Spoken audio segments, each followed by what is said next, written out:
yun after 7 months. Ito na po siya.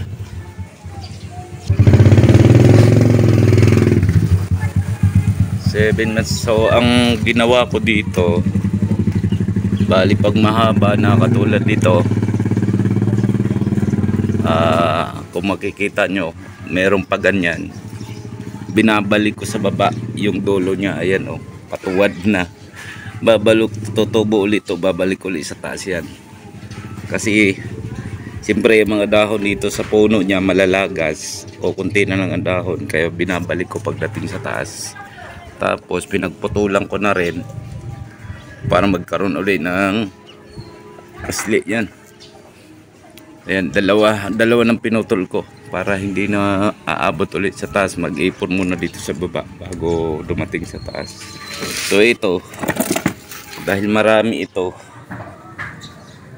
kaya ganyan ang yung nandito rin sa taas, binabalik ko rin sa baba. Kaya ayan oh, ito ang katawan nito galing na to sa taas. Ayan, ayan oh, nagpaganyan siya. Ayan, galing niyan sa taas, binaba ko uli, kaya na ganyan na siya. Bago makarating dito sa taas, mapupuno muna sa baba. So ayan, at ganon din ito. Ayan.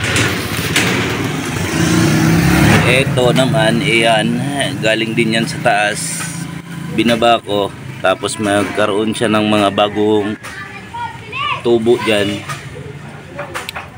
Ayan, pagagapangin ko naman yan sa taas. Hindi ko pa pinutulan to. Itong nasa taas, isang sanga lang yan. Isang sanga lang yan, yung dumiretso na yan. Pero binalik ko rin, ayan, pababa na naman siya. O, ito. Galing dito sa taas, pababa na naman siya. Ayan, pulupot ko naman yan pababa, patuwad. So ayun, hanggang dito na lang. Track and wheel.